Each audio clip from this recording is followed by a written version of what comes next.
नमस्कार मित्रांनो, बांधकाम कामगार योजनेमधील स्कॉलरशिप फॉर्म कसा भरायचा हे आपण या व्हिडिओच्या माध्यमातून बघणार आहोत।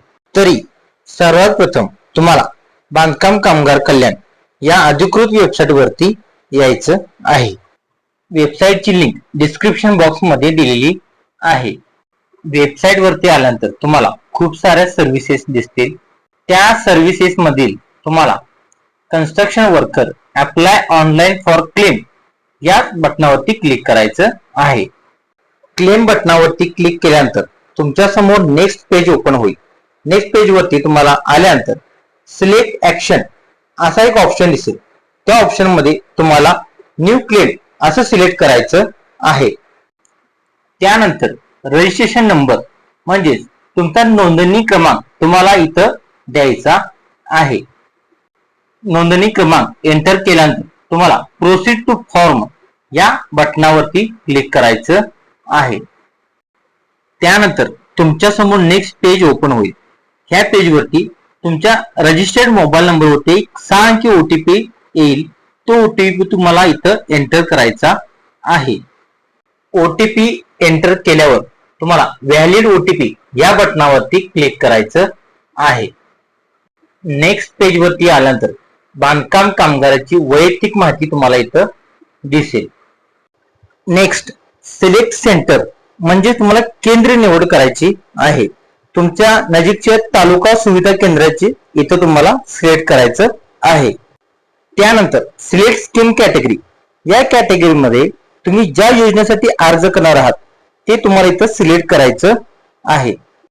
जसे की शैक्षणिक, आरोग्य, आर्थिक व सामाजिक अशा खूप साऱ्या योजनांचा फायदा तुम्हाला घेता येतो व तुम्ही या योजनेसाठी अर्ज करू शकता।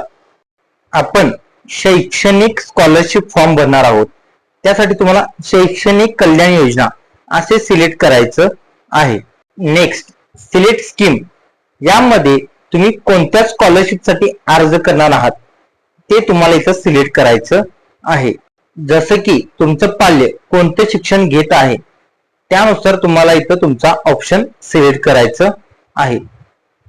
तरी आता आपण E01 हा स्कॉलरशिप फॉर्म भरणार आहोत, म्हणजे 1ली ते 10वी पर्यंतचा अर्ज करणार आहोत। नेक्स्ट स्टुडंट सरळ आयडी तुम्हाला इथे एंटर करायचा आहे। हा सरळ आयडी तुम्हाला तुमच्या पाल्याच्या शाळेमधून मिळून जाईल। सरळ आयडी योग्यरित्या एंटर केल्यानंतर तुम्हाला सर्च या बटनावरती क्लिक करायचं आहे। विद्यार्थ्याची माहिती ऑटोमॅटिक तुम्हाला इथे आले दिसेल, जसे की नाव, शाळेचा कोड, शाळेचं नाव, शाळेचा ऍड्रेस, तालुका, जिल्हा, प्रिन्सिपलचा मोबाईल नंबर अशा खूप सारी माहिती इथे आलेली दिसेल। नेक्स्ट त्यानंतर तुम्हाला तुमच्या पाल्याचं नाव म्हणजे तुमच्या मुलांचं नाव तुम्हाला इथं सिलेक्ट करायचं आहे। आधार कार्ड नंबर व तुमच्या पाल्याचं वय इथं ऑटोमॅटिक आलेलं तुम्हाला दिसेल। त्यानंतर तुम्हाला इयत्ता सिलेक्ट करायची आहे, म्हणजे तुमचं पाल्य ज्या इयत्तेमध्ये शिकत आहे ती इयत्ता तुम्हाला इथं सिलेक्ट करायची आहे। पुढची स्टेप आहे तुमचं पाल्य ज्या शाळेमध्ये शिकत आहे त्या शाळेचं नाव तुम्हाला इथं द्यायचं आहे। तसेच त्या शाळेचा संपूर्ण पत्ता तुम्हाला इथं द्यायचा आहे। त्यानंतर बोर्ड ऑफ एज्युकेशन शिक्षण मंडळाचं नाव तुम्हाला इथं द्यायचं आहे। पासिंग इयर उत्तीर्ण झालेले वर्ष, तुमचं पाल्य ज्या वर्षी उत्तीर्ण झालेलं आहे ते वर्ष तुम्हाला इथं द्यायचं आहे। खाली आल्यानंतर डॉक्युमेंट रिक्वायर्डचा ऑप्शन दिसेल। त्यामध्ये पहिले डॉक्युमेंट तुम्हाला जे अपलोड करायचं आहे ते म्हणजे मागील शैक्षणिक वर्षात 75% उपस्थिती असलेले प्रमाणपत्र या ठिकाणी तुम्हाला काय करायचं आहे, अपलोड करायचं आहे।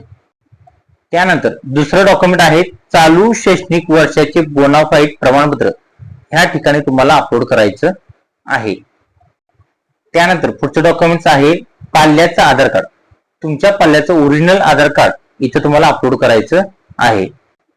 त्यानंतर पुढचं डॉक्युमेंट्स आहे शिधापत्रिका, तुमचं रेशन कार्ड तुम्हाला इथं अपलोड करायचं आहे। त्यानंतर शेवटचं डॉक्युमेंट जे अपलोड करायचं आहे ते आहे एज्युकेशन सेल्फ डिक्लेरेशन म्हणजे शैक्षणिक स्वयंघोषणापत्र।